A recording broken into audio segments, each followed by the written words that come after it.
So many things that are happening. I hope you're having a wonderful day. Hey, SR and Bridget, and I see Reaper in here. We were talking about you guys earlier. Cool. It was all good, I'm sure. Absolutely, about how this Operation Gladio bullshit and all that, and the little games that well, it's not little, these games and mind games that they've been playing. And I guess Bullish and I were talking yesterday, and that Sailor guy who's the big Bitcoin guy who's really pushing Bitcoin, and he's doing all that stuff for it. Well, anyway, he's saying that it's going to get to $1 million, and he's doing that. And then we had that space the other night after your space, and Bitcoin maxis come in because they want people. They're trying to pump regular people to get involved with Bitcoin and stuff, which is BS. But we were laughing at, because one of the things that he said was how it was attached to El Salvador. El Salvador pegged their currency on it. And so when Bullish and I were talking, it was like, wait a minute, Gladio glasses on. Who was in office during that time? President Trump. So they couldn't peg their currency like how the deep state normally does with the Central Reserve Bank with all their stuff. So what's the best thing to attach it to? The CIA Bitcoin. And so we were just talking about that kind of stuff. And we were just like, holy crap. I got to tell Colonel Tanner, I think we figured something else out. And when Bitcoin goes down, and that Sailor guy, and the company that, he's that, I'll have to find it. I don't remember the name of it. But Bullish was just talking about that company just recently and how their ties are with the El Salvador and the Bitcoin stuff. Stellar, let me stop you for just a second. I was recently at an event and had someone use the line that Bitcoin was used as currency in El Salvador. Now, as you're well aware, because we did all of the deep dives into all of these countries, I specifically remembered reading that was in fact not true. What El Salvador? It's not true. They pegged their currency to Bitcoin. Okay, but let me not using Bitcoin. All right, but Stellar, hold on. I don't even think they pegged their currency to it. That was what their intent was, but they don't have the infrastructure in order to be able to use it as a currency. So they recognized it as a currency. And I read like 4 articles that night because I was going to go back, and I did. I wasn't going to get up and embarrass him, but I did want to verify the information that I remembered having researched it. And so basically, after they announced that it was going to be a currency, not the currency. So all of their government employees, all of their businesses, 99% of them, is all done on the US dollar. The US dollar has always, for the last several decades, been the El Salvador most utilized. They don't even print their own currency anymore. They only have dollars because of all of the remittance that comes in from America. If you go to anywhere in El Salvador and try to buy something, you will buy it in dollars. The employees in the government are paid in dollars, not their own currency and not in Bitcoin. And so this one article said that there's a whole bunch of what looks like an ATM that has the Bitcoin logo, but the guy walked up to it and took a picture of it. The only dispensing currency is US dollars. You can't can't actually use Bitcoin anywhere in El Salvador because they don't have the infrastructure to actually exchange it. They're not using Bitcoin. Yeah. Actually, they use there's a big wallet that is used in South America. I think it's called Vivant. And Stellar is the one that's being used. And it's USDC through the Stellar network, which is pegged to the dollar. And they use that one. Even in Ukraine, they were using Stellar wallets in Ukraine during the Russian stuff. In Africa, Stellar is the currency that they use. No, Yeah. it's not Bitcoin, but they pegged it to the value of Bitcoin so that, quote unquote, it didn't devaluate it as much. But their currency isn't even used. They use the dollar. They use the dollar, I understand. Yeah. But yes, but like if you look at their currency and stuff, how it gets is where the only reason why it shows any valuation, even though they don't use it. Yeah. They haven't printed their own currency in years. Correct. But they still say that there's a currency and what the currency's value is. Yes, they do everything in US dollars. Yeah. That's what I thought was funny, is that the Bitcoin guys are going around going, oh yeah, El Salvador is the model. They already use Bitcoin as currency. And I'm like, no, they don't. No, they don't. A lot of them use Stellar, the Lobster wallets, the Vivant is VIVIA. But I'm talking about everyday life. These people paint a picture that you can go up to a store with a Bitcoin wallet and use Bitcoin as a currency of exchange, and you cannot. The store on the corner grocery store only takes dollars. That's so funny. Even from my understanding, like in Ukraine and stuff like that, they use dollars there too, and Russian money. And well, they got a lot of our dollars, so why not use it? Exactly. But that was the thing that I thought was so funny about the whole stuff when the man was saying that. And I understand that because they want to say that there's valuation. They don't use their valuation. Correct. They don't print their own money or any of that stuff. It's like Zimbabwe. They didn't use, they didn't have their own currency until just recently. They just revalued and now they have currency again. Yeah. But yeah, they were using this stuff. So a lot of these countries where there's no currencies and stuff, so they'll use the US dollar. A lot of them do get into the crypto, but, they'll use other, not Bitcoin.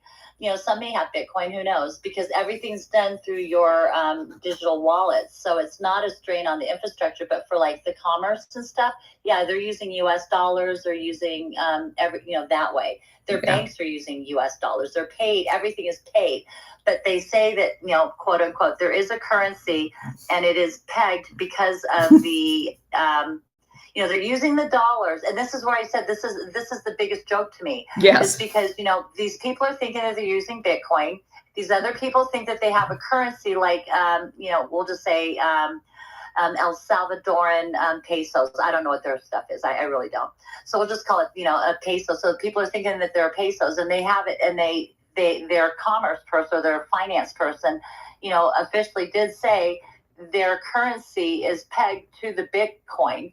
And Bitcoin was a lot cheaper back then. So look how much better their currency is doing. But they don't do their currency. Everything's in US dollars. Correct. It's just another facade is what I was trying to say. Yeah. Pegging your non-existent currency to Bitcoin means exactly what. And their currency, I will never forget this, is called, it looks like colon. It's, I don't know how you say it, but it's COLON, because every time I look at their currency, I think colon cancer or something like that. So maybe that's. Oh my gosh, I did not know that, because Iraq is getting ready to revalue. They're letting it all be known. Even the banks, if you talk to your private banker, if you guys have a private banker, your tellers won't know. But if you have your own banker person or speak to the manager, Iraq is getting ready to revalue, and they're also asking that we bring in our cold storage wallets if we have XRPs, because in Japan they're going to be doing a buyback on our XRPs. It's now confirmed. All right, so let's get with our lesson. If everybody will repost a space, and then we're going to open it up for conversation when we get done with the chapter 29. It's not a long chapter, and keep in mind that this is Wednesday night, so I will be breaking early. So we're just going to do one chapter. And this chapter is a very important one in the overall story, because this deals with the company called EATSCO, EATSCO. So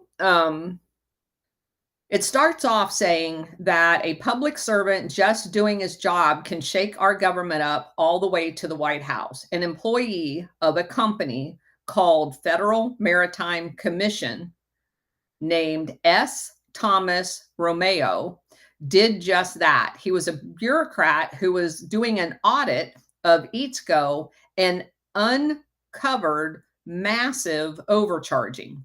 In 1981, the Federal Maritime Commission notified the Egyptian embassy, along with the Department of Defense, of its investigation audit. It was, it was that notification that caused the Sadat regime to launch its own investigation, which was canceled after Sadat's death. And Mubarak, his assassination actually, Mubarak's subsequent elevation to presidency, because he's basically there at the behest of the CIA. For Romero and his colleagues, it was just a regular routine audit. They do them every day. He had no idea that key Egyptian embassy military officers were part of Eatsco. He also had no idea that the men he was about to set his sights on were valuable to the Reagan-Bush administration and that their prosecution would not be allowed. The professionals at the CIA who handled the settlement successfully covered up all of the nastiness that the case revealed. The men who led the cover-up was the chief of that group was called Theodore Greenberg. He was an assistant U.S. attorney in Alexandria, Virginia. He had been, and Bridget, if you could look him up and post what you find on him, Theodore Greenberg, and you spell his last name Greenberg. He had been with the Justice Department for 7 years when at the age of 33, he was brought into the Edwin Wilson investigation to work with the prosecutors Larry Barcella and Carol Bruce. Greenberg was, by all accounts, a great prosecutor. Ironically, while Larry Barcella lost his case against Wilson in the DC circuit, Greenberg succeeded in Virginia. But it was Greenberg's role in the investigation and subsequent cover-up by the Reagan administration that helped assure his rise in the Justice Department. Greenberg became the department's specialist at getting convictions of criminals who had secrets without revealing the secrets or the fact that they're tied to the CIA. Judge Stanley Sporkin, Sporkin, who at the time of the Eatsco probe was the CIA's general counsel, said that Greenberg had a great relationship with the CIA. In February 1982, the two officials from the IG's office of the FBI had lunch with Tom Clines at a restaurant in suburban Virginia. In their report they filed after the luncheon, they speculated that Clines had been using a concealed tape recorder. Clines had repeatedly lied to the investigators about his contact with both Wilson and Shackley. The investigators already understood that the probe into the activities of Clines, Secord, Shackley, and von Marbach went far beyond anything that Ed Wilson had anything to do with. What the investigators found put von Marbach, Clines, and Shackley in the middle of an enormous criminal enterprise dealing with the new president that the CIA installed in Egypt. It did not take the FBI long to trace the financial history of Eatsco or to learn that a company called Arcadia Limited was one of Wilson's companies. The FBI traced the $500,000 in Arcadia loans to International Research and Trade, IRT, the company Shackley and Clines set up in Bermuda. In mid-August 1981, Clines made two $500,000 loans from Eatsco to IRT about a week apart. On August 20th, IRT paid Arcadia back with a transfer of $499,934.63. At the same time, Clines arrived in Geneva and was given a release on the original Wilson loan when he finally paid him off. In January 1982, Kleins officially severed his business relationship with Eatsco, selling his shares to his Egyptian partner. And remember, the name of that company was called TERSAM, TERSAM. And he sold it for more than $2 million. Kleins told the FBI that Eatsco had been used for intelligence cover for the United States Air Force. Don't you love how they always pin it on the military? It definitely is a pattern in this book. Klein cited a $5 million check, excuse me, to Eatsco as reimbursement for services. The FBI concluded that the check was for Eatsco's transportation of trucks and Jeeps that came from a special fund.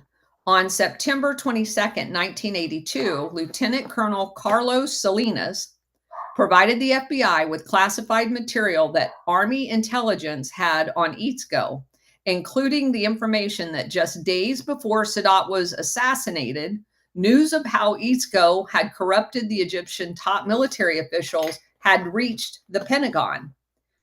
Von Marbach always seemed invincible.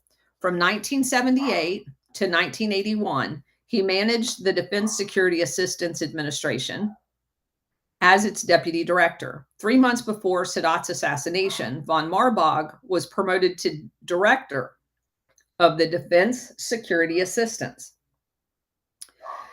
He had the reputation of being a courageous and imaginative government official. He had personally supervised much of the U.S. retreat from South Vietnam when the Saigon government fell. He had gotten Iran's deputy minister of defense to give him the power of attorney over all of the weapons deals with the Shah. And he also signed over the authority just as the Shah was leaving. So even in the new government, he was still making a lot of those deals. This gave President Carter some leverage over the revolutionary regime, but more the Reagan administration. Von Marbach had friends in high places. He was a cautious and very smooth in social settings. And he never forgot to give a thank you note for any event. Up until the time Secord introduced him to Edwin Wilson in Laos in the 1960s, there was no evidence that von Marbach was interested in accumulating government money for his own personal use. More typical of von Marbach's career was an incident in which refugees fleeing Vietnam was overwhelming an aircraft carrier. In a well-publicized move, von Marbach ordered sailors to shove empty chopters overboard so full ones could continue to land. Von Marbach had those kinds of moments. That is why his involvement in Eatsco seemed like such an aberration. Eatsco was officially paid $71 million for shipping some $750 million worth of arms to Egypt. So basically 10% was his cut. And again, was Eatsco's cut. And so this is a fake CIA company taking their 10% off the top, 10% for the big guy. Yeah, same thing. And this, in these cases, this was money that was going to Edwin Wilson that then he used as seed money to start other front companies for the CIA. And it's our money because these are actual government. These were not black contracts. These were actual government contracts to sell official military sales to, and there's an official program of military sales, and it's considered military aid. And so this is all our tax dollars. But what was never revealed was that Eatsco had a second secret contract to allow charges of 15 to 25% of the value of the shipments instead of just the 10%. As powerful as his job at the Defense Security Agency made him, von Marbach could not escape scrutiny. The trail from the tragedy that had taken place on Victory Day in Egypt led right to von Marbach's office. The connection to Eatzko was everywhere. He foolishly wrote a memorandum on July 29, 1981, detailing a briefing that he and Mr. Salam had, who was an Egyptian national with contacts to their Minister of Defense. Von Marbach left out the fact that Salam was the business partner of Klein's in Eatzko, and that Klein's and von Marbach's secret partner was IRT. In the same memorandum, von Marbach confirms that he had expedited tank deliveries for the Victory Day parade as a favor to the defense minister in Egypt. Letter after letter was discovered in the files showing the equipment officially destined for Egypt was being diverted to Afghanistan. Remarkably, Egypt had fallen behind on its Camp David Accord loan payments from the very first day when they were due in 1980. And yet the equipment that they weren't paying for because they weren't getting it kept going because it was going to Afghanistan.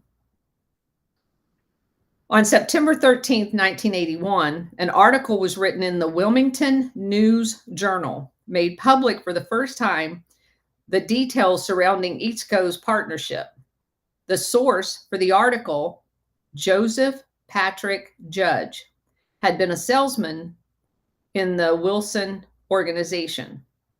The information in the article was denied by both the Pentagon and the Egyptian government. Larry Barcella, the lead prosecutor on Wilson's case, quickly isolated Joe Judge from reporters. Can't have anybody telling the truth. In July 1982, Department of Defense General Counsel William Taft IV notified General Richard Secord that he was the subject of a criminal investigation.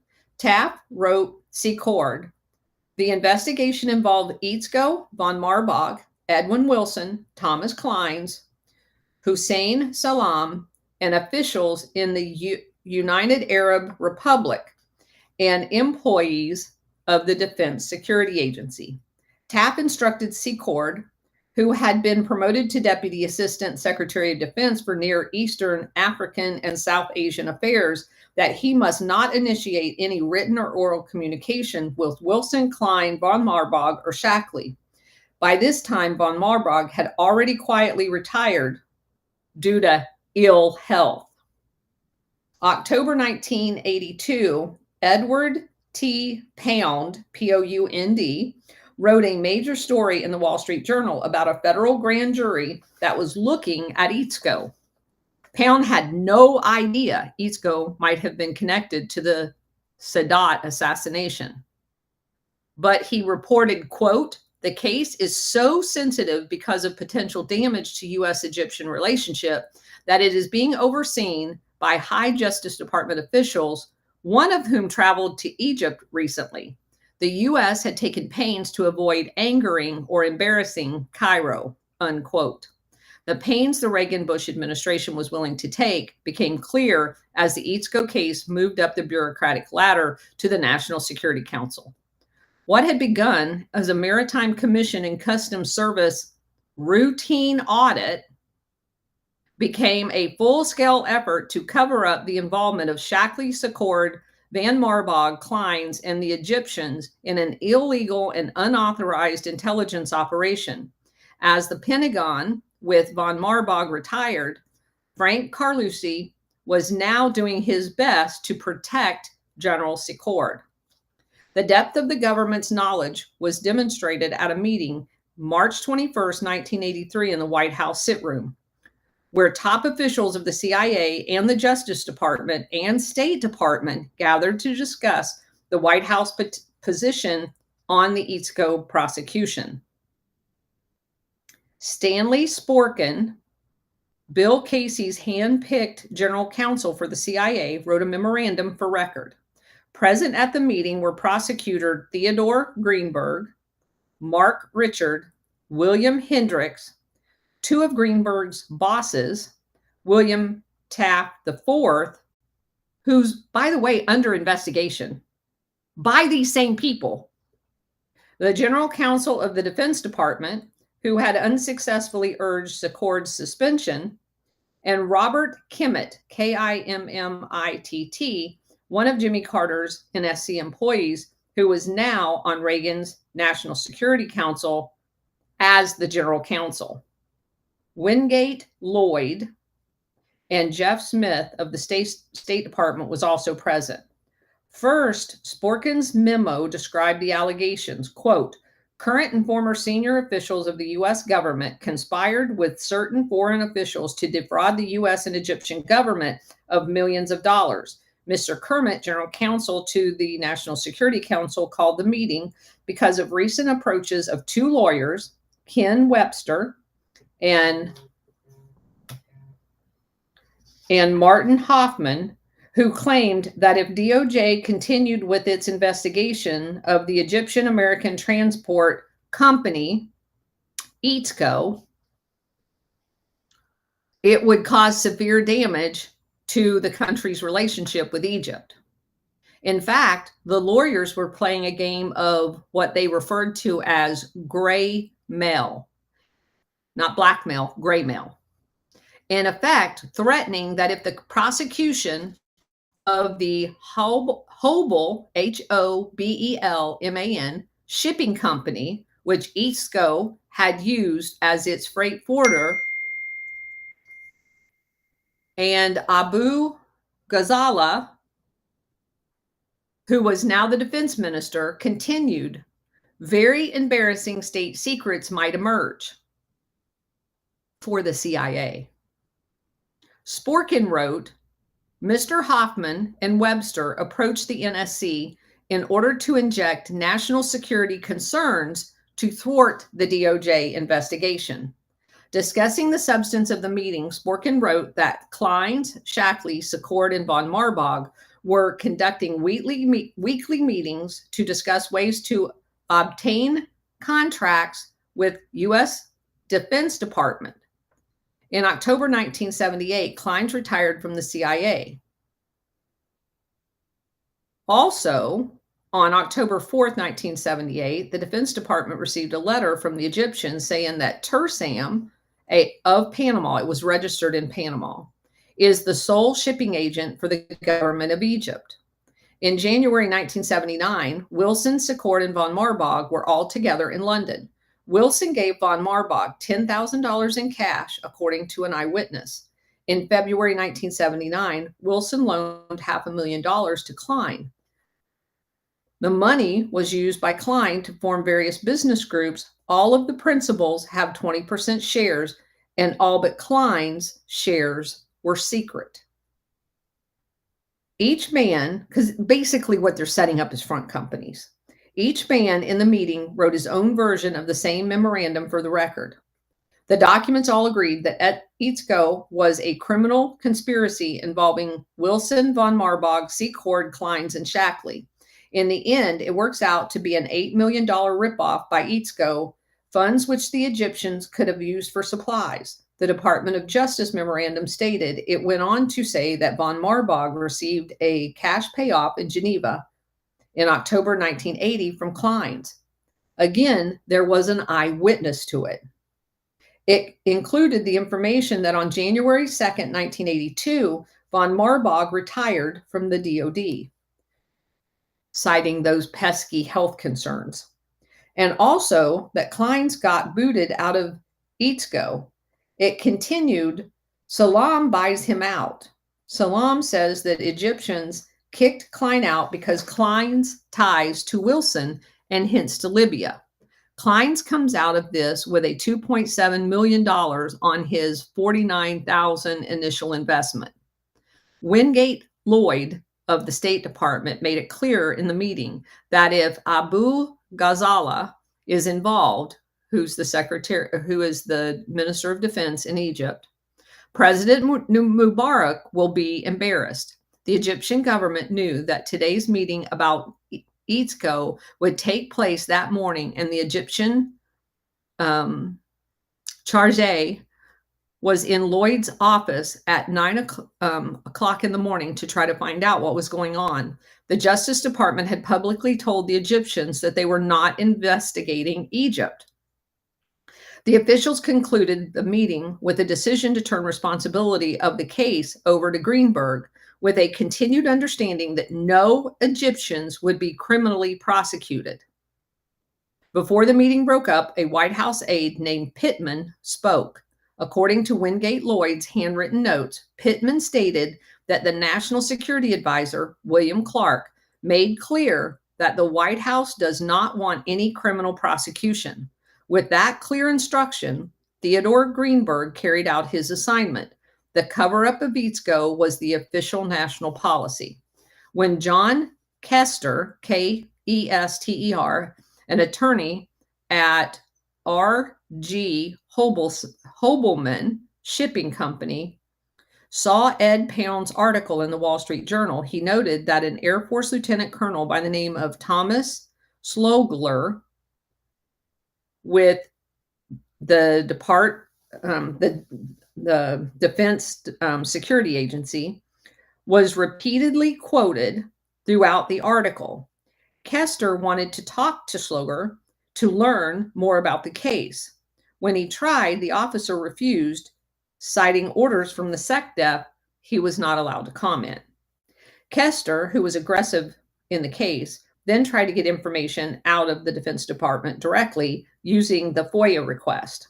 But Richard Armitage, who was the Secretary of Defense for International Security Affairs, said in a sworn declaration that the disclosure of Defense Department dealings with Egypt regarding Eatzco would affect the national security of the United States and would constitute a breaking of a pledge of confidentiality between them and the Egyptian government.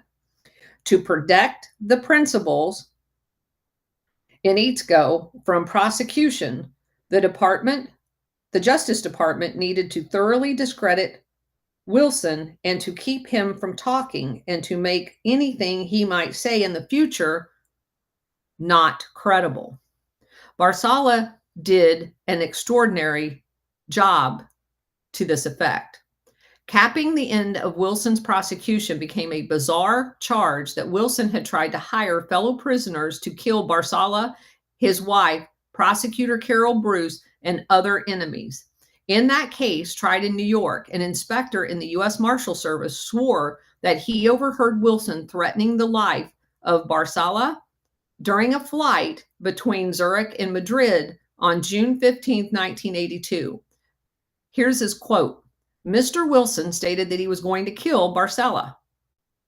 According to Mr. Wilson, the killing would be in retaliation for Barsala's role in the investigation, which had led to Mr. Wilson's indictment. Mr. Wilson stated, I'm going to kill that son of a bitch if he's 71 and I'm 101, unquote. Wilson was found guilty in that case, a conviction that seemed at the time to end any hope that he had that he would ever emerge from prison alive. But the veracity of the U.S. Marshal was called into question almost immediately when a report by the same inspector and a copy of his airline ticket demonstrated that he had flown in the tourist cabin while Wilson had been in first class. But at that point, it didn't matter. Wilson's guilt was already sealed, both in the media and in the courts. In late 1983, Wilson offered to brief Barsala about Eatzco, but by this time, Wilson had finally realized that his former business associates had betrayed him and was setting him up. Wilson's understanding with Barsala was that if the information he provided led to further convictions, Barsala would assist Wilson in shortening his prison sentence. With the slender agreement in hand, Wilson began to talk. For the first time, he detailed the history of Eatzco and confirmed his role in financing all of the operations. He named other witnesses to the payoff and kickbacks. The debriefing lasted for days in the U.S. Marshal's facility in Alexandria, Virginia. According to Wilson, the only apparent purpose of the debriefing, which he did not know at the time, was to find out how much damage he could do if he decided to talk to the media. If Wilson exposed the activities of Shackley, Kleins, and Var Malbach in the media, it could have derailed the ongoing and now like it had already heated up, Contra operation. Because basically what they were doing with Egypt in Afghanistan, they had replicated for Nicaragua. It soon became apparent that Wilson knew less about the EATSCO operation than his former secret partners did. When the conversations ended in 1983, the Justice Department sent Wilson to the U.S. Penitentiary in Marion, Illinois. He never received an explanation of why his days of debriefing brought not one single prosecution. Finally, in 1990, he learned through the Freedom of Information Act that at the time he was telling everything he knew to Barsala. Theodore Greenberg had long since made a plea bargain with Kleins and all of the others. As part of that arrangement, Shackley, Secord, and von Marbach went on with their lives and operations and was never, ever held to account. Air Freight International, a subsidiary of R.G. Hobelman, entered into the first plea bargain. Then, on July 21st, 1983, Hussein Salam and EATSCO paid $3 million in settlements of all claims. Salam pled guilty to 2 counts of filing a false invoice with the Department of Defense. His plea bargain agreement called for a fine of $20,000. Klein's company, Service Systems International, paid a fine of $10,000 for filing a false statement. Klein's agreed to pay an additional $100,000 to settle all civil claims. That is all he ended up having to pay, and they had made millions. Perhaps the most remarkable event during Klein's appearance in court was the prosecutor Greenberg essentially lied to the court when he said the government, quote, the government would submit and prove beyond a reasonable doubt that on September 29, 1978, the defendant, System Services International, was established as a corporation entirely owned and controlled by Mr. Thomas Kleins, unquote, which is not true. As Greenberg stood before the judge, Richard Williams, on January 1984, he knew full well that because of the national security, he was leaving out what his own investigators had discovered. Sitting inside a safe in his office at the Justice Department were the files of a case entitled Thomas Gregory Kleins, Major General Richard Secord, U.S. Air Force, Fritz von Marbach, labeled bribery, conflict of interest, foreign corrupt practices. And inside those files was the information that would have exposed Greenberg's performance in Judge Williams' courtroom as a complete fraud. Also sitting in Greenberg's safe were the files that made up the case Thomas G. Kleins et al. Misuse of classified documentation involving Nicaragua, espionage, perjury, Office of Origin, Alexandria.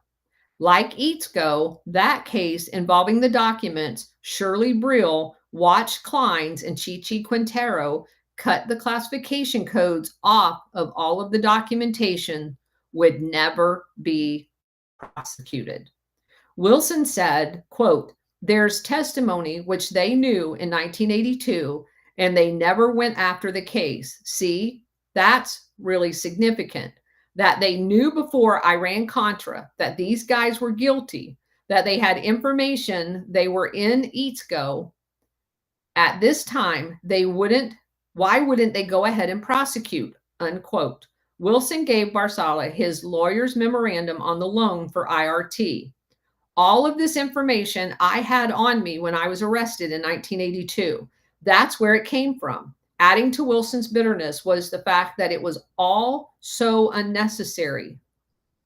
He was quoted as saying, if I had run it, EATSCO, it would have all been done legal, and I would have been able to control Kleins. I would have said, you're not going to do this. You're not going to do that. And we would have done everything legitimately. It was a legitimate idea. Instead, they wanted to steal it all and they screwed it all up, unquote. That's the end of the story. And the next, which we'll go in tomorrow, is about all of those same people add in Oliver North. And we start talking about Iran-Contra. It gets even crazier. All right. Open her up.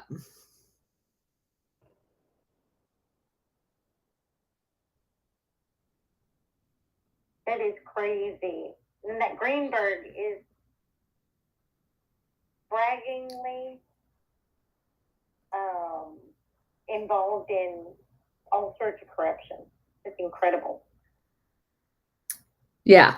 That's why I wanted you to post something on him, because he's really, really a dirty guy. And so many of them, just like today, you know, because none of this was cleaned up, none of it was ever exposed.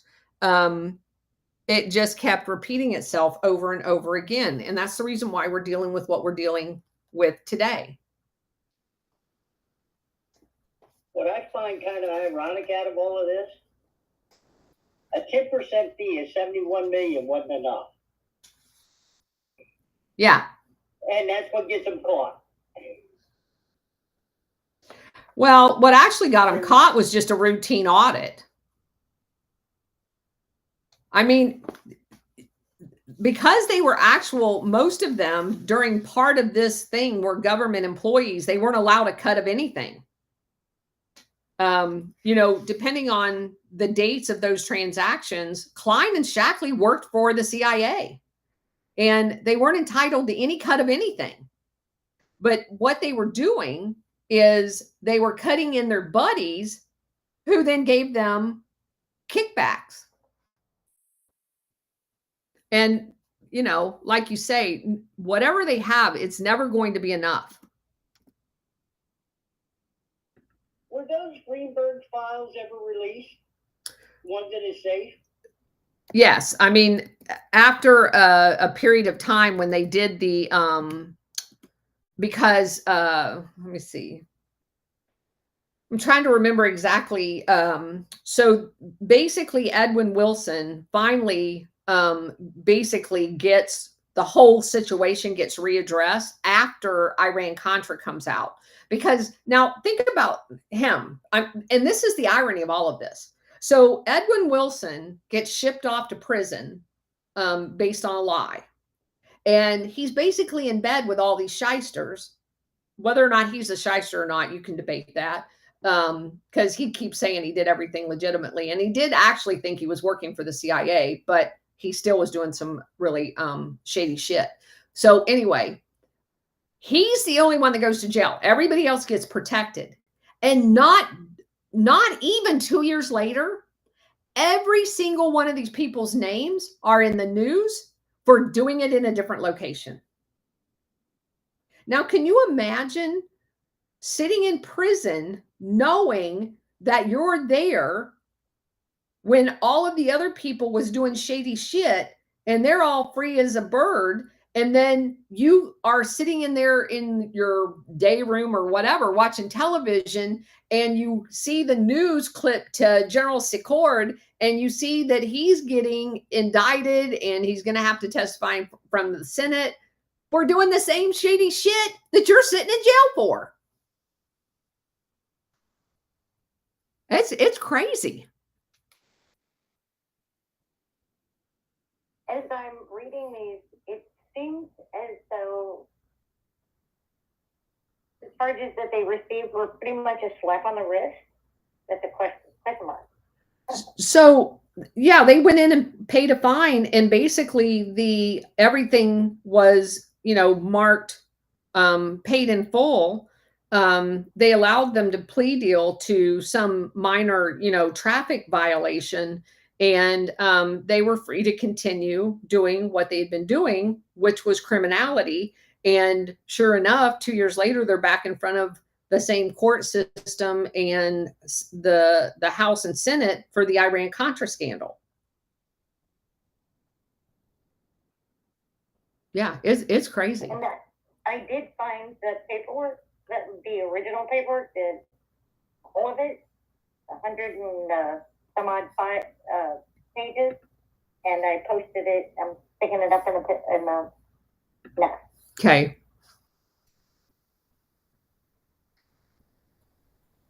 All right. Miles?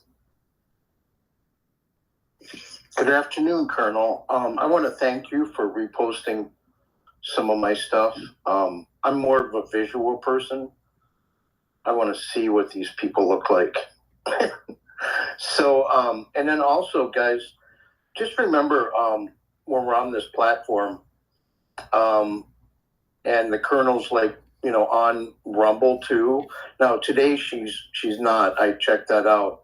But just go back. It doesn't cost any money, guys, and it doesn't take that much time. So go back and give her a thumbs up, even if you don't have time to watch the whole episode. I mean, yesterday was 2,200 people viewed, or that's how many views it got. I don't know if everybody watched the whole show, but she got 62 likes. Like, come on, guys. I am on Rumble, by the way, Miles. Oh, okay. See, the algorithm's not showing me. I have to go. See, I have my feed. It should pop up on my feed. So I'm going to have to go under the Colonel's corner and scroll down and find you. So we want the algorithms to work so, you know, it will show you live without scrolling down like 50 or 60 times, you know, people. Right. So that's what we're trying to do, guys. We're trying to get more eyes on what we're doing. And it doesn't take that much time. It doesn't cost you anything to do that. So thanks, Colonel. I appreciate it. Thank you, Miles, for promoting that. Because like you guys realize, I always forget that. I don't ask you guys to donate to us. There have been a ton of people that have donated, and I really, really appreciate that because I know how tight money is right now. And I oftentimes, I'm not even sure in the studio how you even see where people donate. Someone said the other day, oh, you forgot to mention so-and-so who had made a donation over on Rumble. And frankly, I didn't see it. I don't know. I'm trying out this new way. So just so you guys know, when you do a podcast in the past, the way Rumble worked, it was basically just the front end of the podcast. You actually had to go to a streaming service like StreamYard, and then you actually recorded there, and it kind of sent it over to the television, for lack of a better word, which is Rumble, and you can send it to YouTube and other viewing platforms. But Rumble just recently come out with a Rumble Studio where you don't have to do that anymore. I can broadcast to YouTube and to Twitter directly from the Rumble studio. And once I get into the Rumble Studio, I cannot see my actual, I mean, I can see the chat, but I can't see the little area where it talked about people who donated. And so if I forget to thank you for that, please just understand I can't actually see it when I'm in the studio and I'm not looking at the live feed myself, which quite frankly, watching for hands, and I'm not ambidextrous, so I'm using way too many parts of my brain already. Trying to remember all of this material and having my laptop on so we can do the Rumble piece of that when we were having so much problems with the volume, that was not even an option. And then also looking at the phone, where people are continually texting and calling and all this other stuff and trying to look for hands. I'm like about a foot underwater when it comes to the ability to do all of this stuff at the same time. So I appreciate all of you, your patience in helping me work through the electronic piece of all of this, because it is not my forte, as anybody who ever worked for me when I was on active duty can tell you.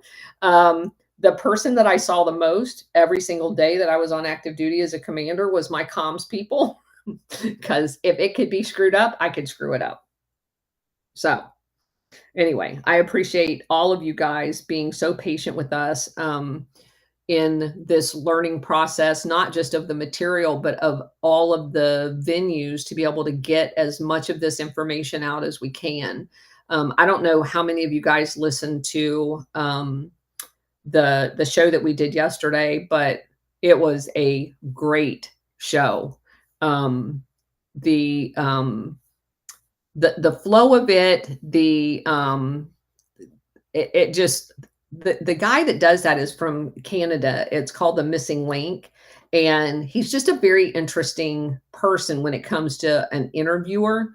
And so he asks very insightful questions. He has a very engaged audience, and he flashes all of the questions that they have up on the screen in real time. So it just makes it a very fast paced show with lots of information. And I really thrive in that environment. So if you guys didn't get a chance to look at that, I highly encourage you to go back and listen to it, because it was a really good kind of general overview of everything. We hit a little bit about the U.S. Liberty at the end, and it really flowed really well.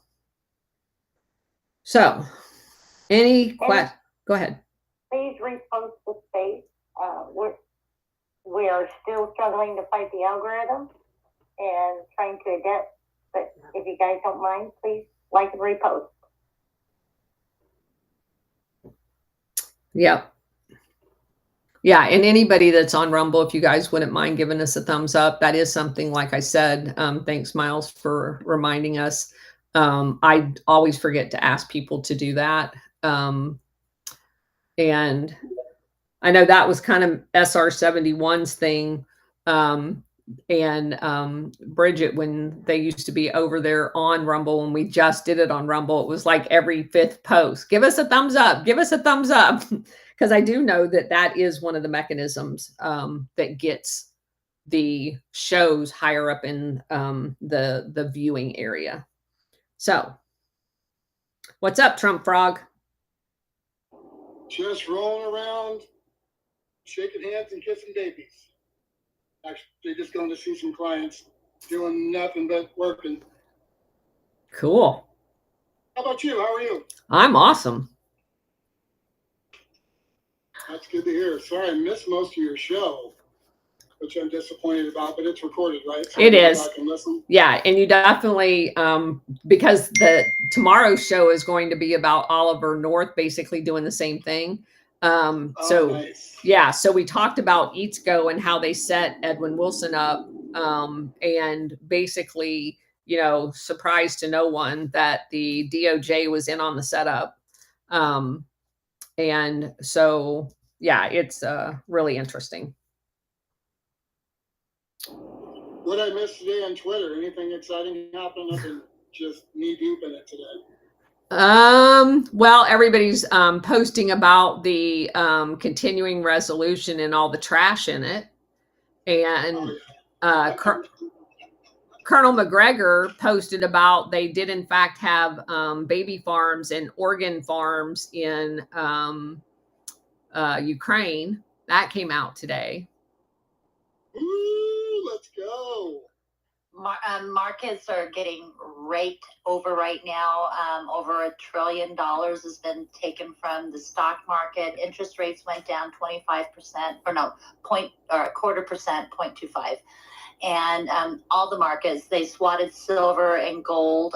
They liquidated a bunch of longs and shorts too. So there's a lot of stuff going on. They're just wreaking all the markets today.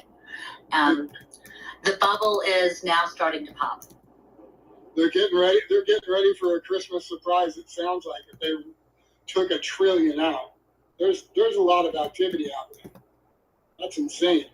I see War Hamster in here. I was hoping he'd come up. He might be busy. Sometimes he just listens. But yeah, so I stand corrected. They've already erased, as of an hour ago, $3.2 trillion from the stock market valuations. They brought silver down. It was up to almost 34. They brought it all the way down to 29 or something because they've got short. The margins are all due. There's a lot of stuff happening. And then the crypto market, and then that one man, Powell, said that the Federal Reserve or the Fed is not allowed to own Bitcoin. So all these longs were shorted. So everything's crashing right now because they're all tethered together. And don't forget, Tether's getting delisted because it doesn't fit up with the criteria in Europe. Have the aliens landed yet? Because I'm in Vegas, but I'm wondering. We got War Hamster up too. Yay, he can talk to us about this a little bit because this is all Operation Gladio, in my opinion, being dismantled, and their slush funds being, they're running out of money and they're doing it quite quickly. Sorry. Well, hi, War Hamster. Howdy. My ears were buzzing. I was listening while I'm working, and I heard my name, so I thought I'd say hi. I am not up to speed on today's markets. I will be in about 3 hours, so I can't really give you a comment right now because I'd be playing more guesswork. I will give you a funny anecdote. I've got a friend who works with a person who is a financial advisor, and I call him the ultimate contrary indicator. And my buddy calls me yesterday and says, my guy is, he wants us to get more aggressive here. I go, really? Because I just took about 30% of my equities off the table the day before. So the contrary indicator is right again. He wanted to get more aggressive the day before markets start to get bumpy. So and this guy's been basically the Jim Cramer of making bad market calls for the 20 years that I've known him. So, there's a lot going on. But I don't have a whole lot to add. Ask me about this tomorrow when I've done a little bit more reading of what's, done a little looking at all the markets and the internals. But not much to add tonight. Well, we're just happy you're here. It's always a pleasure. What I'm working on right now is getting ready for our Skull and Bones discussion tomorrow. Yep, I just finished. As a matter of fact, I probably will be doing that from my newly installed bookcase out in my new cottage in the back with my Bridget beautiful bookcase fully installed and alphabetized by author so that I can find material really quick.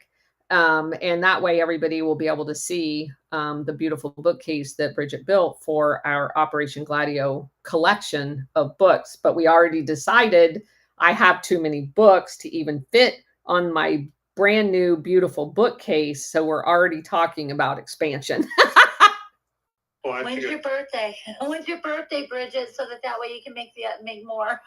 That was beautiful. That bookshelf is beautiful. Oh, I want to see the Colonel She Shed. Yes. Well, so we will show the Colonel She Shed tomorrow. Outstanding. Let me jump off. But okay. Nice to see everyone. Great for being here. Thank you. Ron, go ahead. I don't know how many of you guys know that I'm kind of big into crypto, and this, I don't think it was an accident that the Ripple lawsuit came right at the tail end on the very last day of Jay Clayton, who I was a lawyer for Sullivan Cromwell before he became the SEC chair, but he jumped that lawsuit on Ripple the day before he left, or the day that he left. And XRP is the only digital asset out there that has regulatory clarity. To me, this is, and another thing about Tether, specifically Tether, is Tether to me is like the Federal Reserve. It prints crypto. It prints dollars to be put into crypto, inflating the crypto market. So it is the cause of a bubble. And I'm very encouraged to see the EU delist and take the pairs down from Tether with a lot of the other assets.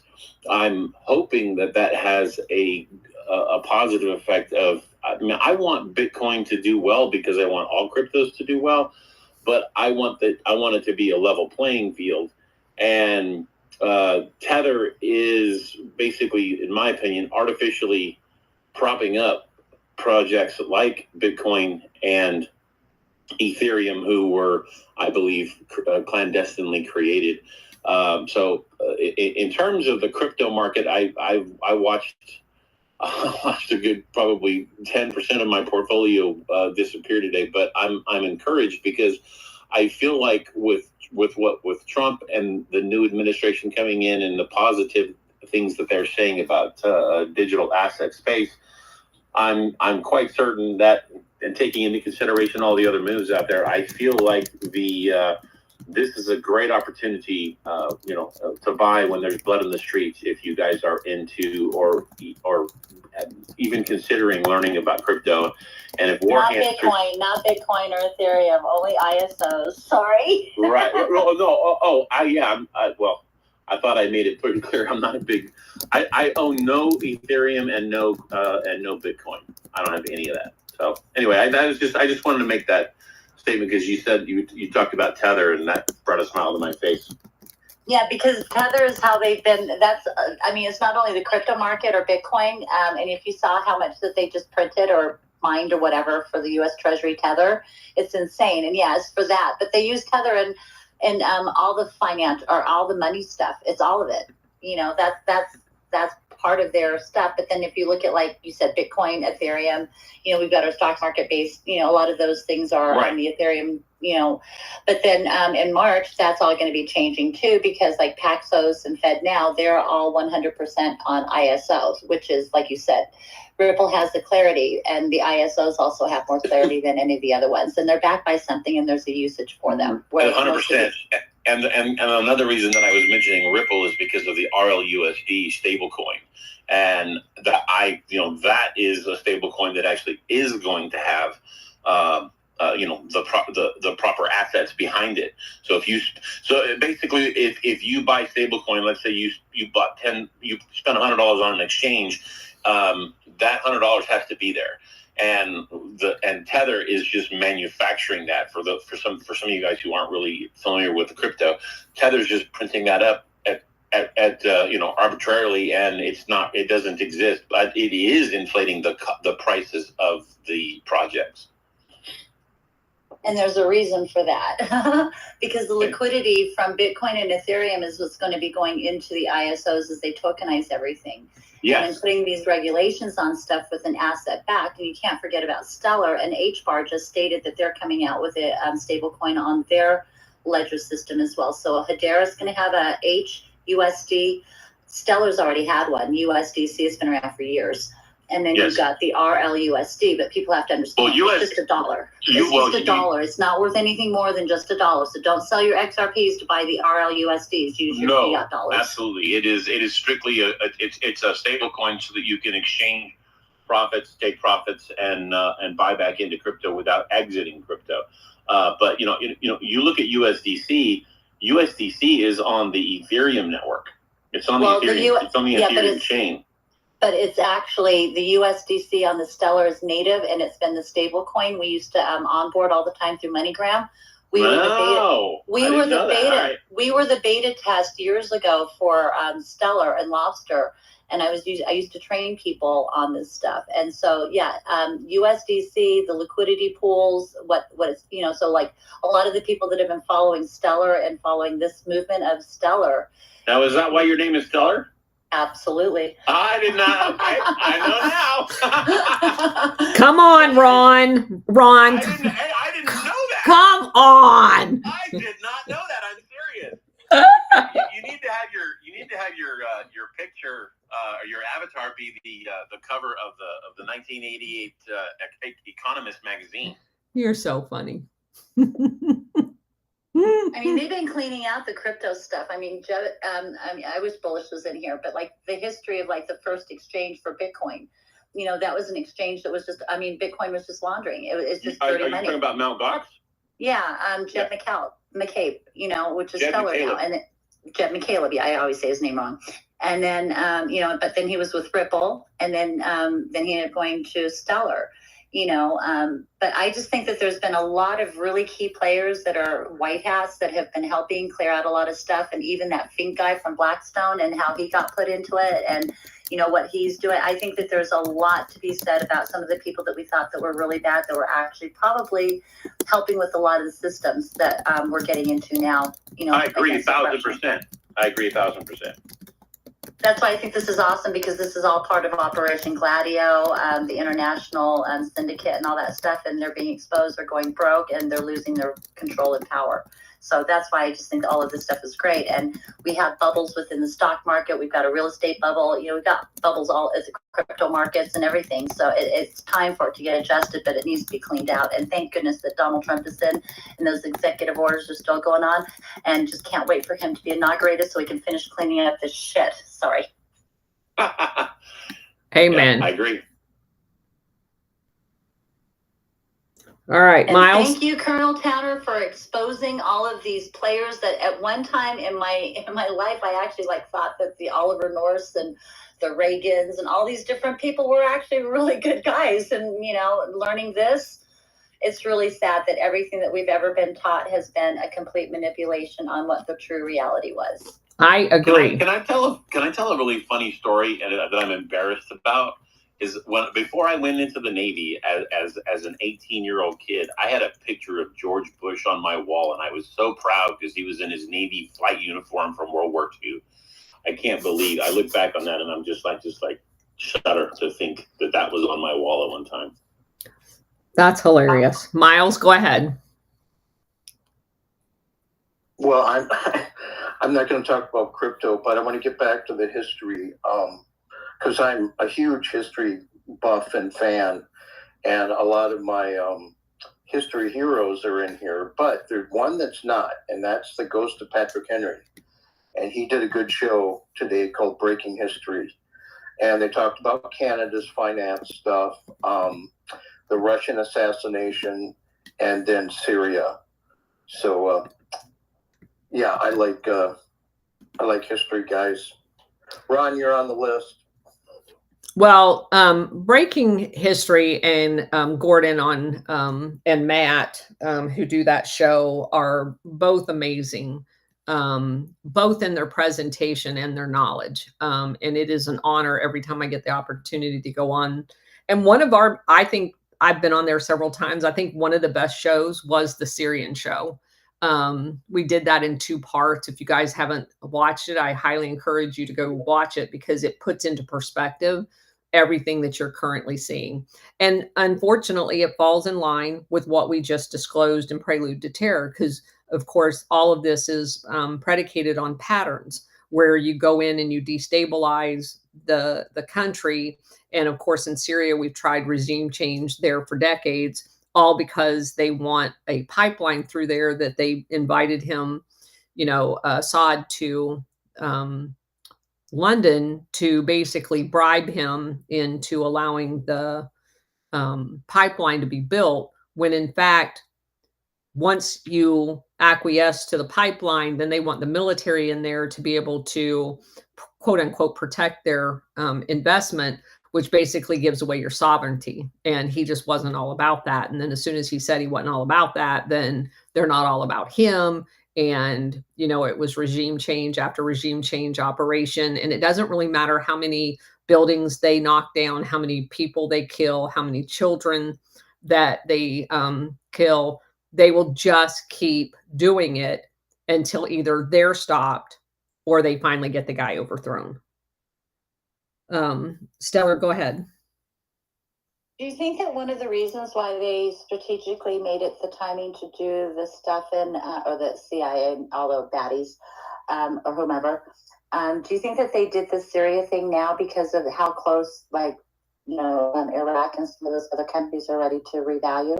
Which means, they are bricks. So do you think that might be one of the reasons why they did it? Because after the Iraqi war, they said that they chased people into Syria, going after those chemical weapons or whatever. So I don't know. What do you think? Well, now I think that was all a big lie. I'm very familiar with that intelligence, given where I was sitting at the time.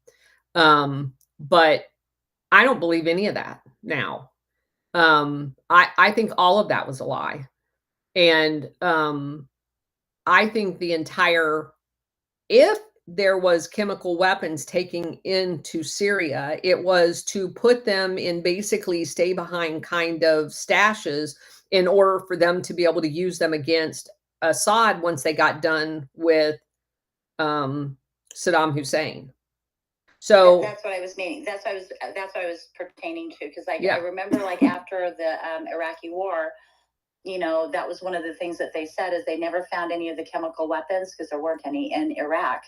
And so they chased off into Syria. Supposedly they had gone in a little bit into Syria for maybe to stay behind for the time now, because they were able to overthrow it. Maybe that's what they were doing all this time. Maybe. But I just find that, and I do feel that the coincidence and timing for Syria to fall, you know, as Iraq is getting ready to revalue.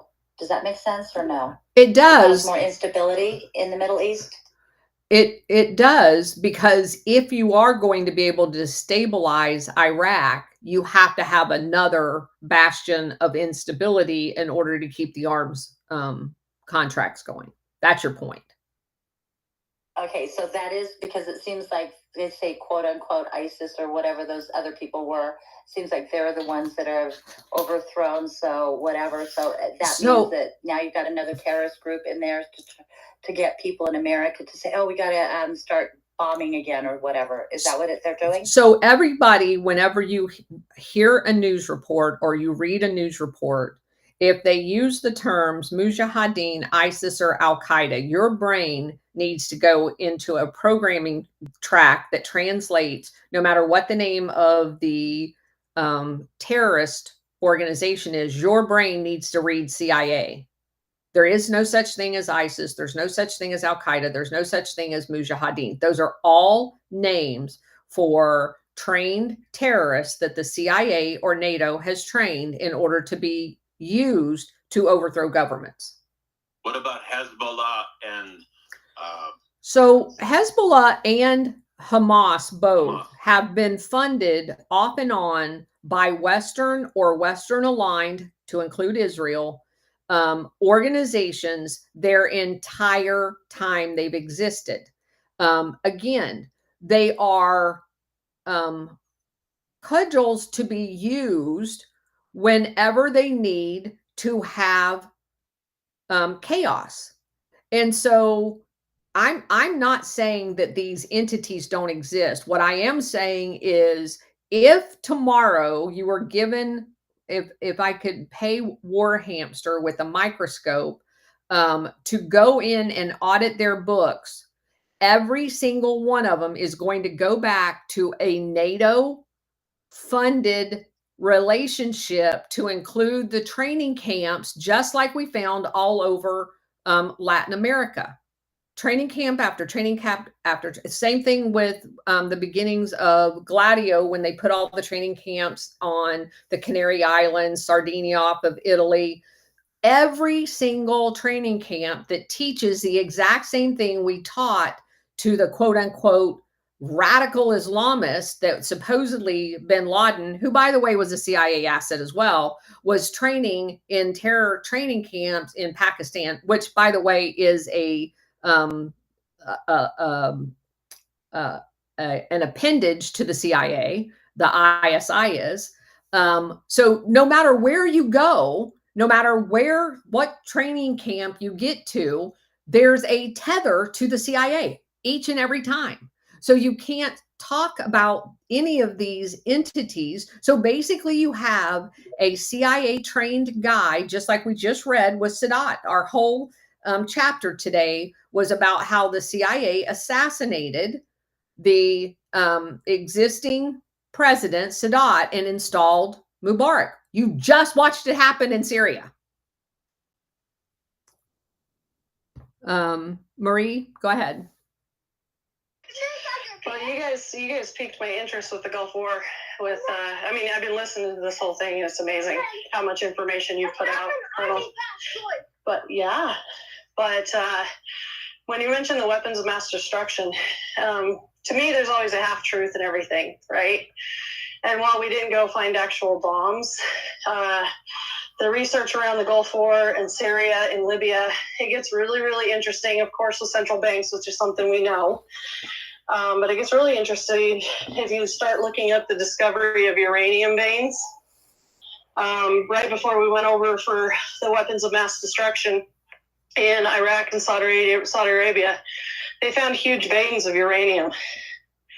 Those guys would have been big players with nuclear metals in the market, but the families that are in control didn't want them to have their own control of their own uranium. So they went ahead and lit oil bombs and, lit oil refineries on fire, which, I mean, if you really think about it, if petro was really their goal, it wouldn't make sense for them to burn up all their gold, right? Those were all distractions so that we went over and mined all the uranium. So they never had control of anything as we pushed towards nuclear energy. So there were weapons of mass destruction, just not in the way that we were told. And the CIA is nothing more to me than, you look at almost like Christopher Columbus, right? You go colonize and you strip everything that's of worth of the people that you're looking to control. And the CIA very efficiently has done that through all these avenues. Well, the CIA are basically the paramilitary force for the oligarchs to go in and steal resources.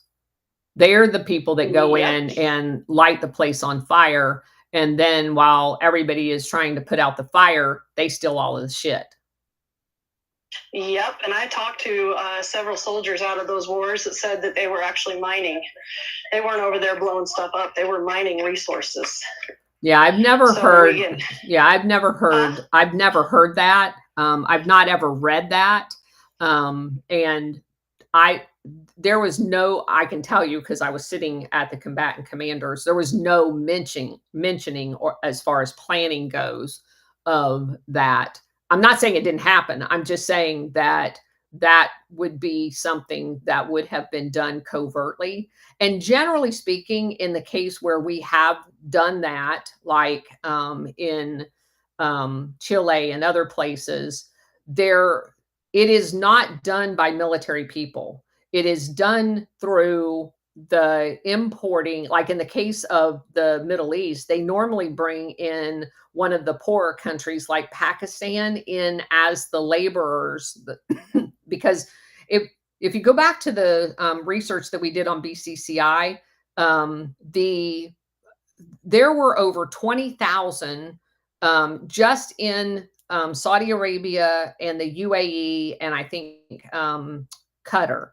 Those three countries had over 20,000 Pakistanis that were basically their day laborers. And I mean, they have lots of them. They have all the people from the Horn of Africa and everywhere else as day laborers throughout that there's like millions and millions of day laborers, kind of like what the arrangement that we had with Mexico as far as the, what do you call that? The occasional people that came in to, like, in Florida to pick the oranges, and migrant workers. They have that exact same arrangement with the Horn of Africa and Pakistan, because the BCCI bank, the only asset they actually had on their bank was the 4 or 5 day window remittance. And that was billions of dollars that on any one day, because they had a 4-day lag, and there were billions of dollars in that remittance program. And so generally speaking, they don't use the military to mine that stuff. They use those day laborers. But I'll definitely look for that I'll add that to my key search when I go into looking, because that is a very interesting observation about what was going on there, and would explain a couple of other things. Yeah, and I'll pull out my bookmarks, what I have on it, and see if I can get in touch with the people that I talked to about it. But they were like, yeah, we were over there taking this stuff. We were taking their minerals, and it was really just before we went into that war, there was a pretty big vein of uranium discovered, which they're not naturally high in that resource over there, so it was kind of a big deal. And then the other question, I have a question for you. So Al-Qaeda, ISIS, all this, we put our thinking camps to go. That's just a branch of the CIA, basically, right? Do you feel that the contractors that they started up in the early 2000s and mid 2000s, do you feel that that was CIA in a sense, but it was using like our veterans and our soldiers? Because I know my ex, he was Army Ranger, and he had gotten an invitation to go into those contractors like BlackRock. It was actually called BlackRock. And something just didn't feel right about it, because there was a lot of, you're going to do things that you can't ask questions about. And a lot of our soldiers ended up signing up because they're, you know, a lot of them are so emotionally damaged from military. It's really what they're good at. Are you talking about like Blackwater? Blackwater, yes, that one. Yeah. Do you think that those are CIA? They 100%. They 100% are CIA.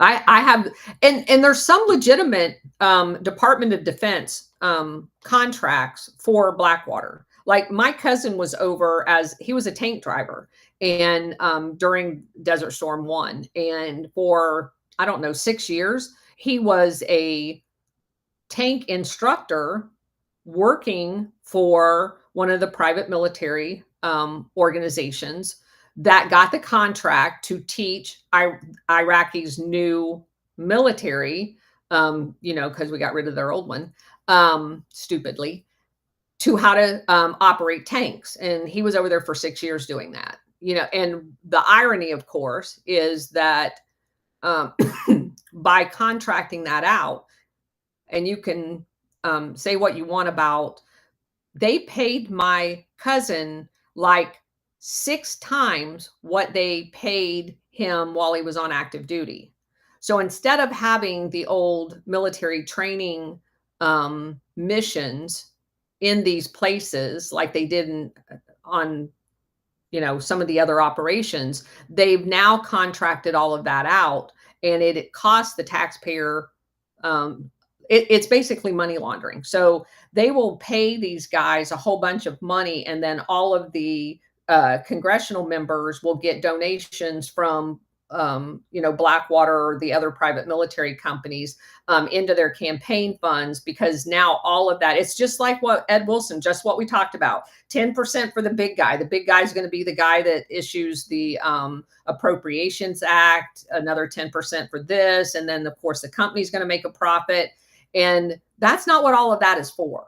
None of that should be being done. And as far as the CIA's piece of this, if you look at many of the CIA training camps, to include that one that's in North Carolina, it's not coincidental that Blackwater's blimp base is the same facility that the CIA blimp base is. They're literally on the same piece of property.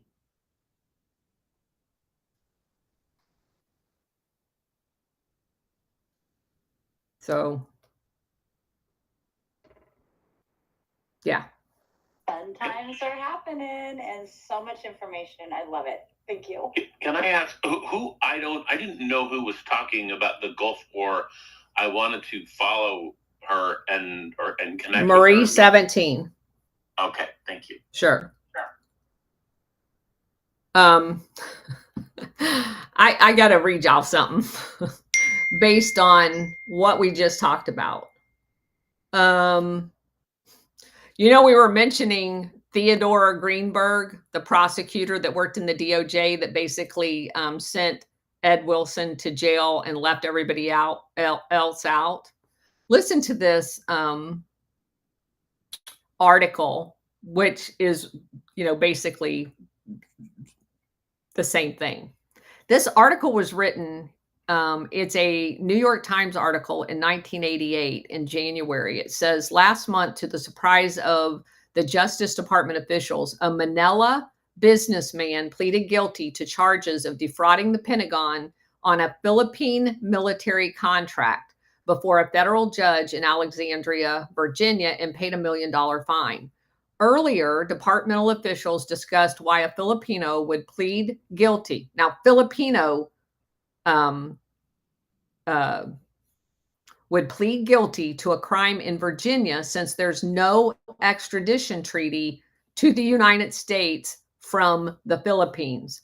A colleague at the meeting replied, Ted would hound him for the rest of his life, unquote. And according to an official who recalled the conversation, everybody at the meeting believed that he was serious. The officials were talking about Theodore Greenberg, who title is Deputy Chief of the Fraud Section of the Criminal Division of the Justice Department. That people is where Robert Mueller was as well. Mr. Greenberg's job description belies the scope of his responsibility or his career. For the now 40-year-old prosecutor, the Philippine fraud case was the latest in a series of sensitive criminal cases involving national security. Among Mr. Greenberg's talent is the ability to win cases while preventing public disclosure, like by throwing them in jail. Many of his criminal targets have had access to top secret and are searching for ways to reduce or escape punishment by threatening to disclose sensitive information. I've had a number of major cases. I've been extraordinarily lucky, Mr. Greenberg said in an interview. His prosecutorial resume includes cases against a former CIA officer, Edwin Wilson, the one that we just talked about, and several of Wilson's associates. Members of the Army's Secret Operations Units, Ronald Reynald, R-E-W-A-L-D, a Hawaiian businessman with ties to where? The CIA, who was convicted in 1985 of fraud. Mr. Greenberg's rise in the Justice Department parallels his ascendancy in recent years to complex white-collar criminal cases. He's basically the guy sitting in the DOJ for the CIA. There was a series of cases that involved classified sensitive information that didn't arise from a classic espionage case, Mr. Greenberg said, explaining his niche in the DOJ. He often finds himself trying to keep these government secrets from spilling out into the public. He's there as a watchdog for the CIA. He is, however, one of the department's experts in the use of Classified Information Procedures Act of 1980, which set up procedures for handling classified information in criminal trials. Mr. Greenberg, who was born in New York, is not secretive or shy when it comes to reporters. Last month, after the court hearing in Alexandria in the Philippine military contract case, Mr. Greenberg took his news conference outside the courthouse despite it being biting cold. I think it was important for the press to understand what happened in court. It's been suggested that there wasn't enough deterrence in one of Mr.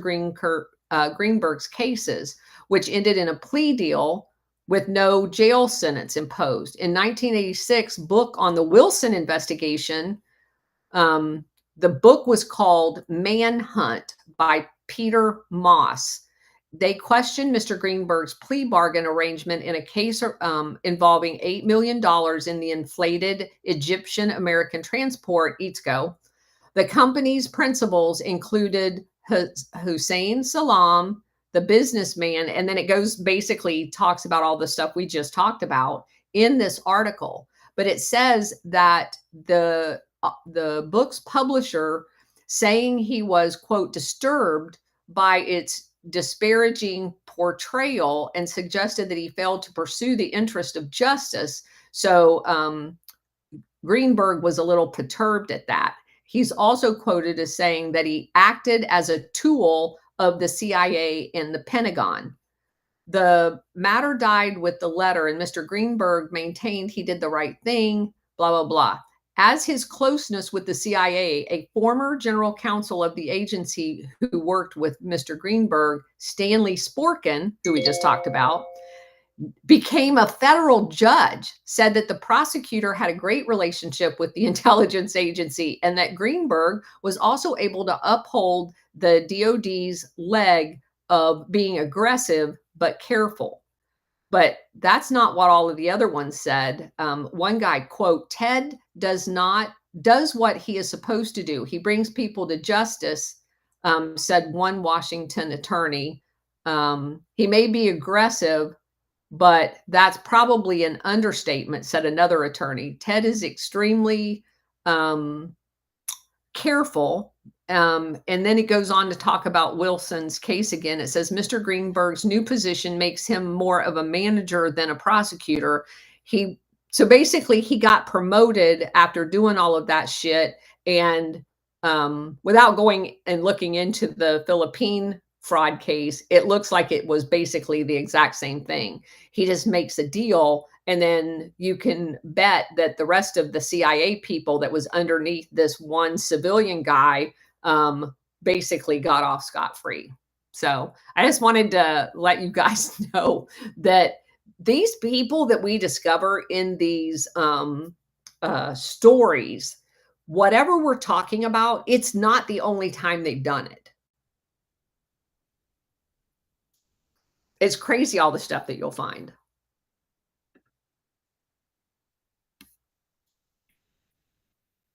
So.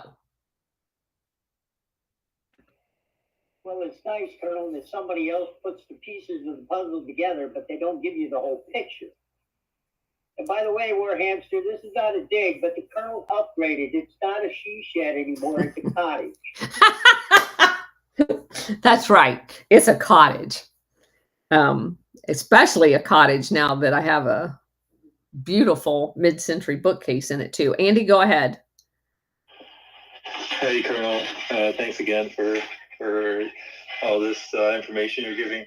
I was sort of waiting for like a moment to actually ask a question, and you did mention NATO, so I wanted to,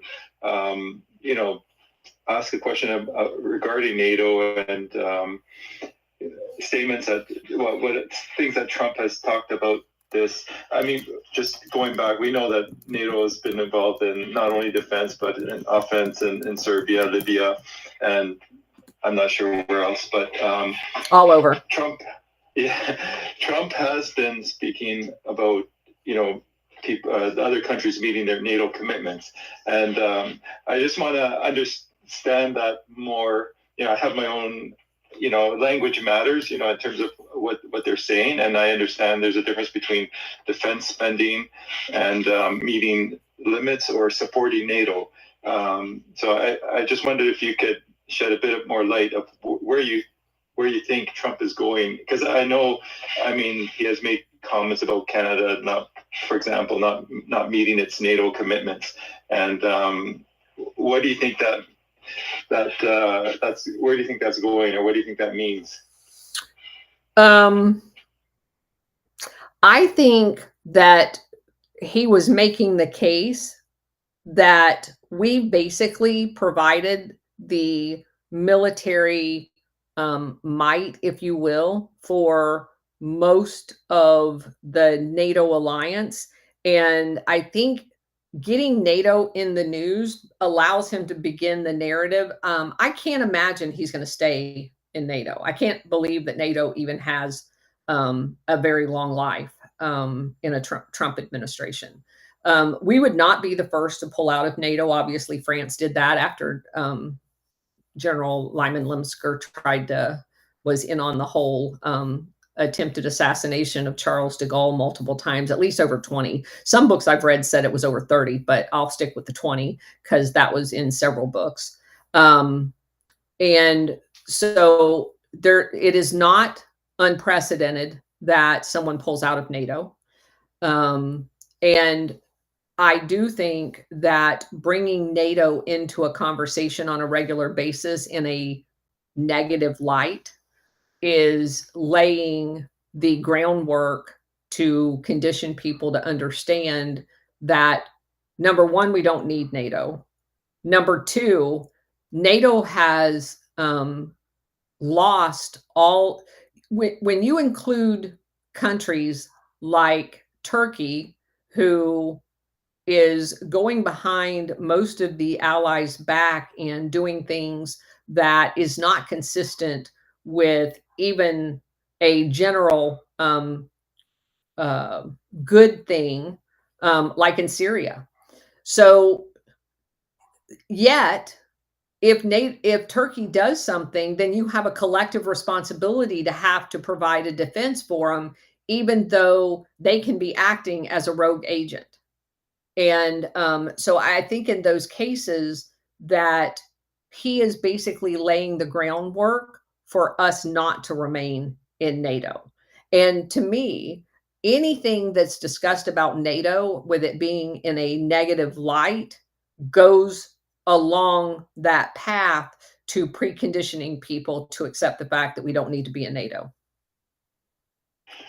So I know that Trump has been talking about, increasing the, making this Iron Dome or whatever around the states, like increasing security for the continent of the states. And I think Canada would be well served to actually join and help out with that. But so is that, when he's talking about that, he's not talking about NATO. He's just thinking about protecting the U.S., right? He's correct.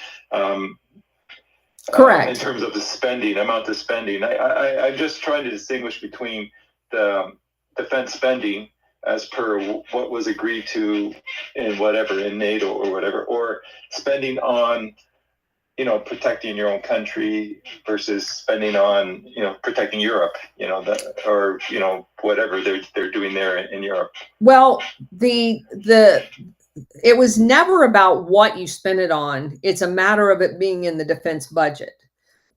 So if you go back and you look at NATO, it talks about the 3% of your GDP being spent on defense. And then the second order of effects was that we should coordinate the quote unquote defense systems to be compatible for command and control. So for example, if we're going to fight as a NATO alliance, then every single country can't just buy fighters, right? Because then you don't have any cargo planes to go anywhere.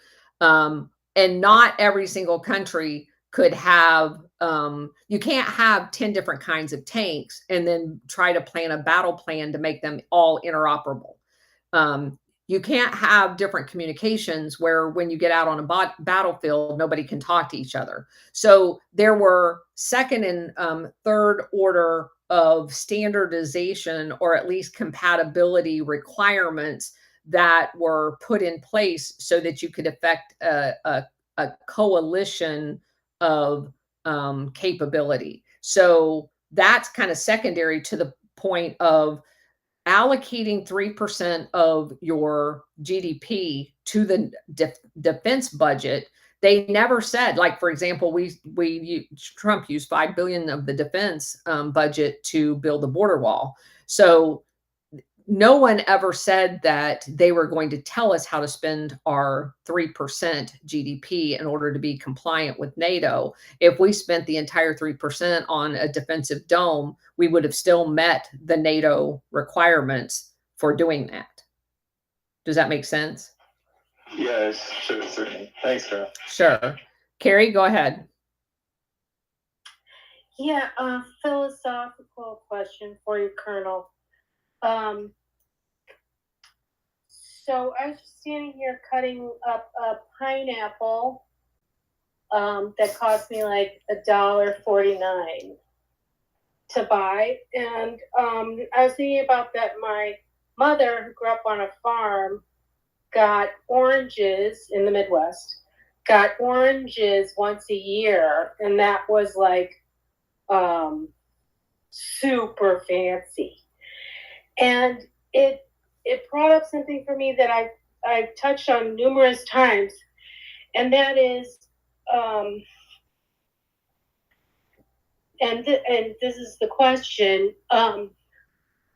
So do you think on some level that there's a justification given by whatever to all this, what I think is insanity, based on, our standard of life is made better through, them going around and stealing everything from everybody else. I mean, I don't want it, but do you think it's something, it's like they're patriarchal, their daddy, like, we're taking care of you. What are you talking about? What do you have against us? You know what I mean? So they don't think they're doing anything for us because they think we're cattle. They don't really give a shit about us. They are doing it for themselves, for control, because they think we're Neanderthals and that without them, we wouldn't even know how to go to the bathroom. So that's literally the amount of care or concern that they have about us. They have the same care and concern about us that they'd have about a farm animal, not their dogs, a farm animal. We are a utility for them to basically be debt slaves in order to enrich them. So they don't give a shit about us. Ron, go ahead. I wanted to address the thing about Canada and the dome.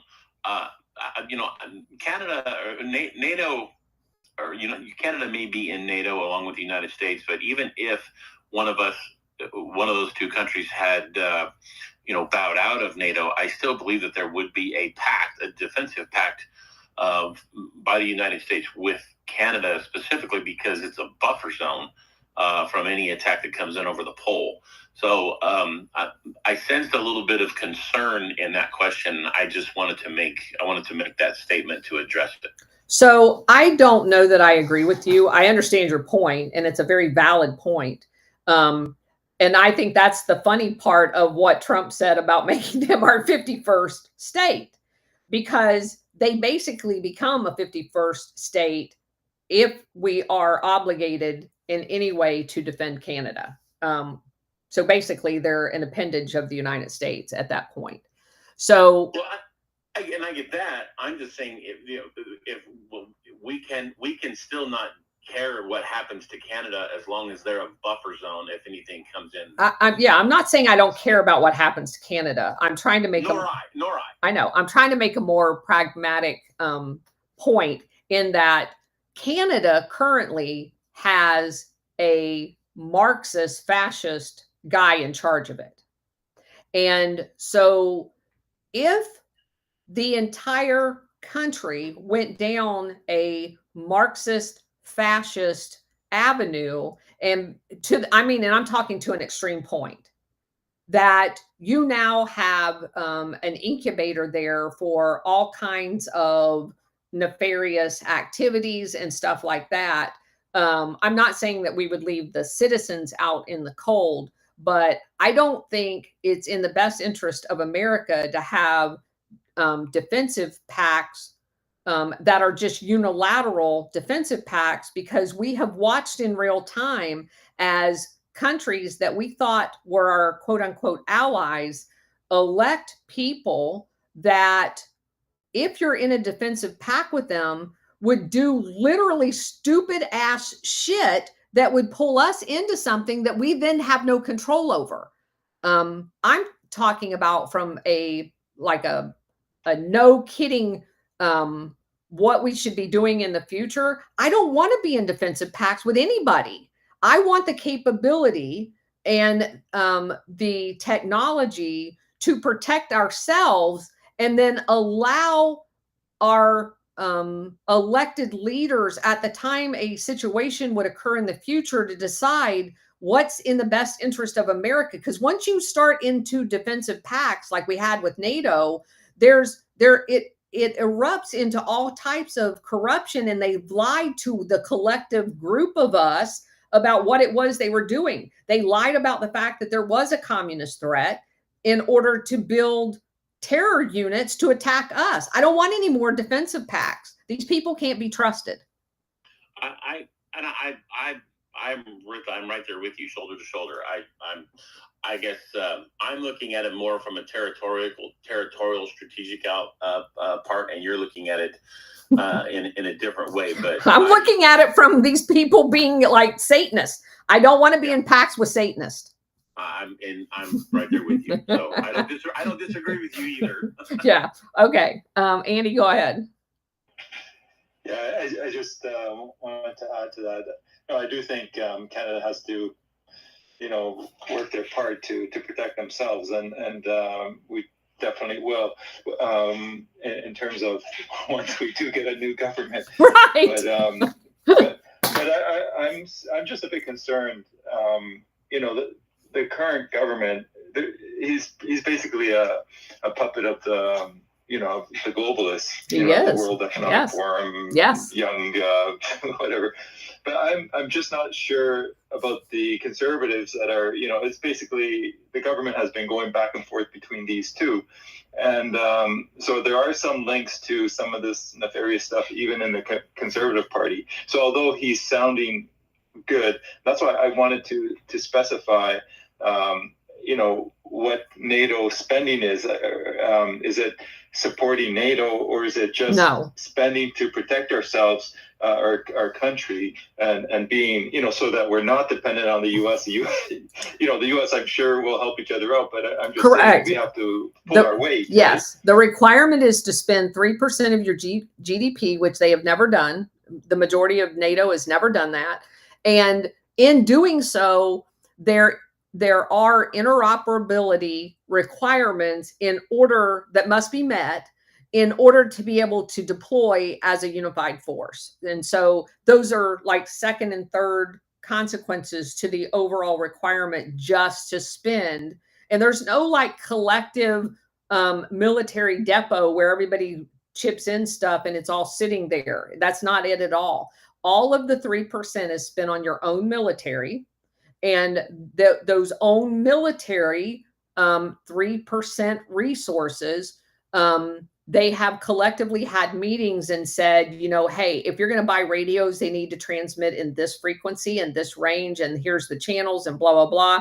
If you're going to have aircraft, we recommend, a percentage of fighters versus heavies and that type of thing. If you're going to buy tanks, here's the diesel requirement. If you're going to expect logistical support from NATO in the form of diesel, it needs to be this grade of diesel to write into your requirements for your tanks. That big, broad brush interoperability, because you don't want to have 15 kinds of fuel in order to fuel 15 different kinds of tanks. It needs to be on one fuel so that the logistical leg of a NATO operation is, not retarded. So that's kind of how they do it. They all agreed 3%. None of them did it. And then they also agreed that they would have regular logistical meetings that dictated interoperability. Can I ask a quick question for the guy from Canada about the Conservative Party? Are you talking about Pierre Duvier? Yeah, Pierre Poilievre. Yeah, Poilievre. I get his name wrong. Is he not good, or is he? I mean, I've only seen video clips of him, and he sounds great, but I don't know much about him other than that. No, he sounds good, but there are a lot of things that I don't agree with how he's speaking. Like, for example, how he spoke about Assad being a tyrant and stuff. So it's to me, some of the things he's saying, he's like along the lines of the globalists as well. So and Canada did participate in different actions. Like we had our CF-18 fighters in bombing in Libya. So so there is that infiltration in our government as well, and that's where I'm a bit concerned. And especially if we just go from we're in a minority government, but if we go to full conservative majority, which a lot of people don't want to get Trudeau out, and so it looks like that's where things are gonna go. That's where I have an issue, and there are other parties that are in the wings that are sort of labeled as fringe, but they're like the People's Party of Canada, that Maxime Bernier has been on the side of freedom and against lockdowns and all these other things that is still mentioned as in Canada here as fringe. So that's where I think if we all go that one way towards Pierre, he's well spoken and has a lot of good ideas, but I'm afraid that he's also part of that globalist, just on the other side, just to buy them more time in Canada. So that's only my comment. Okay, so SR71, then Tim, and then I'm going to have to run. So SR71, go.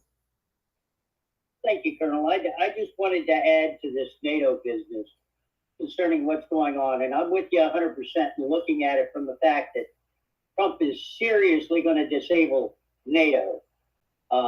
But looking at it from that standpoint, if people have been paying attention to what's going on in Europe right now, there are grumblings like crazy about these nations or our Western allies who are part of NATO trying to set something else up on their own. They know it's coming. Thank you, Colonel. Yeah, it does seem like that. I agree. Tim, go ahead. Hey, I watched the Putin Tucker Carlson interview, and Putin even asked to join Ukraine. And along the lines of the Operation Gladio, he asked to join NATO. I didn't mean to interrupt you, but he was interested in joining NATO, and they basically told him to pound sand. Go ahead. Right. Well, it's like one of the basic elements of the Gladio thing is to always have a boogeyman. Well, if we were to normalize relations with Russia, kind of like we did with China, there's no need for NATO. And you know, Russia's never done anything to us. You know, they were our ally in the Second World War. And I don't want to get into the minutia of the relationship, but things changes. That was 7 years ago. So there's still got to be a negotiated peace settlement over in the Ukraine. And I don't know. It's like they're not the boogeyman. So you just said the whole key to the whole thing, that if back then, when in the early 90s, when the Soviet Union fell, if they would have accepted Russia into NATO, they would have lost their boogeyman. And I have made that very similar point. Go to any flashpoint in the world that they created, and they created them all. If they would have ever been able to kill. Now we went through, I mean, you just see, they know how to kill leaders, right? They can kill them all. Anyone that they want to kill, they'll kill. But you're telling me that for, the better part of 50 some years, there's no way in hell they could get Castro, and he's 90 miles off our shore. They couldn't figure out, despite trying 400 times, how to kill him. Well, why would they want to kill him? Because every single country that they overthrew and stole their resources throughout Latin America was all because we can't have another Cuba. We can't have another Cuba. We can't have another Castro. And so if they ever made peace, which JFK was trying to do when he was assassinated, and normalized relationships with Cuba, the CIA would have lost their mechanism to justify all of the overthrows of the countries in Latin America. So they're never going to let you resolve and have peace, because that thwarts their agenda to steal everybody's resources. I got one more question. I'm dying to hear your response. Okay. Well, don't die. I heard about that, so I got to ask you. Okay. The Russian general in charge of their biological and chemical weapons program that made all the allegations, he was assassinated like 2 days ago. Right. Was that the CIA?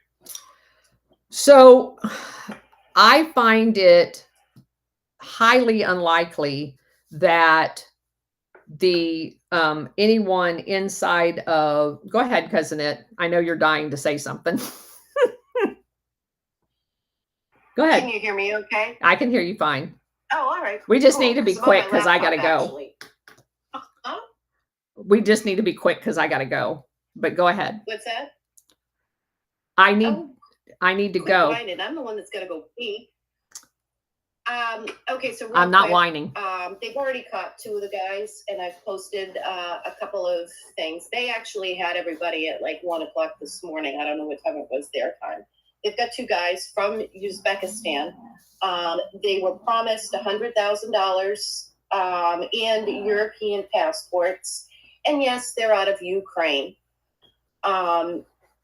You know, guess who has $100,000? You know, that's going to be the CIA. That's going to be us that paid for it. And one of the reasons why we're paying for it is because, you know, I don't know how many people were paying attention 2 years ago. I tried to shout it out. That was the guy that was at the bioweapons convention that was saying that it was Metabiota, it was Black and Veatch, it was the University of North Carolina, it was also Fort Detrick. That were responsible for the biolabs in Ukraine and the COVID-19 outbreak. And I've said it right from the beginning. COVID went through Ukraine before it landed in Wuhan. They were using those Russian peoples as guinea pigs for those biolabs, which is irony because that new omnibus spending bill that they're trying to shove down our throats allows for 14 new, a minimum of like 12 or 14 new biolabs. Well, that's because Russia closed all the biolabs in Ukraine and did get a lot of the paperwork. But he was on, I have the video. I have all the files. He named the Bidens. He named, what's his name? Lurch's kid. Carrie. Yeah, thank you. Their direct involvement with those biolabs and Metabiota. It's not just money laundering that Biden is covering up for with Hunter. Okay, that's a direct link to those biolabs because Russia called it out. They named names and Hunter was part of those names. So anyway, that's where, yes, to answer your question, everything I'm reading, the amount of money that they were going to get paid, they got the scooters. The explosives were put inside of a scooter. All right, so they went in, they had the money to buy all the scooters. Then they had to wait for the explosives to come in. And that was like no small task. And who does the explosive training? Wait, isn't that Turkey? Yeah. Yeah. And weird that. And they're from Uzbekistan. Wow. And Uzbekistan is where a bunch of the Mujahideen that fought in Afghanistan was trained in Afghanistan and then later trained in Turkey. Right. Yeah. Well, you know, and we could get into the Uyghurs and the whole thing, you know, like, oh, the oppressed Uyghurs. Well, gee, you think it has anything to do with the fact that fucking Al-Qaeda? I don't know. Yeah. But anyway, does that help answer your question? I don't know who actually asked the question. That was Tim. So you did. Cousin Ed, if you check my bio page, I posted that flow chart that General put out about a year ago. Showing the washing machine. Well, yeah, I've got the recording on my Rumble channel. I know Ossie Kosak had been kind enough to post the videos with the translations on the bottom. But yeah, I have all that as well. And good, I'm glad you have it because, you know, as much as I was screaming about it, people were, you know, sort of glossing it over. It's like, wait, what? Biolabs? He's directly involved with the biolabs. And of course, that was one of the very first things we found early on when we collectively started working together was Dick Lugar and his presence both in Ukraine with the biolab actually having his name on it. And he has a very similar one in Georgia with his name on it. Yeah. Well, he's not going to have it in Georgia much longer. The Dream Party has like shown those assholes to the door, which I think is absolutely hysterical. The French woman who lost the presidency, mind you, she won't vacate. She won't vacate the palace. Can you imagine? She's a fucking squatter. All right. Well, that may happen in January. Let's wait and see. Anyway, I do have to run. Thank you all for being here. And we will be back tomorrow, and I'll be on Alpha Show tonight at 9:30. Oh, real quick, I'm sorry, Tim. I did post a bunch of stuff from the Russian channels.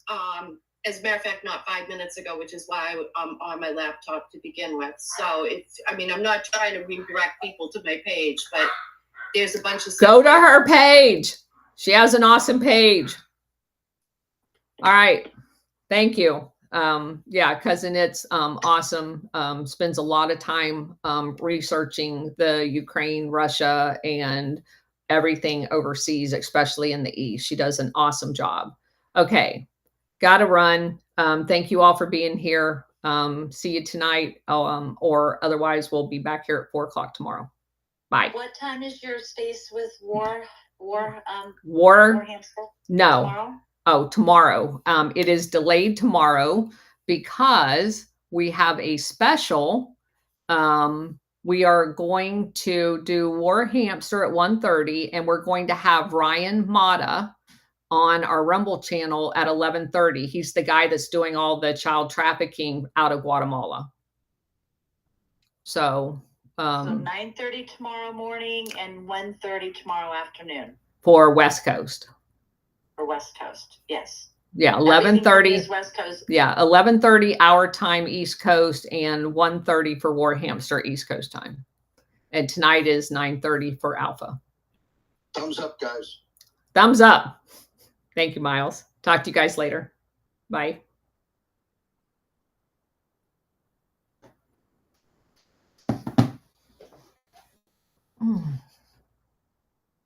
Oh, shoot. I almost did it again. See you guys.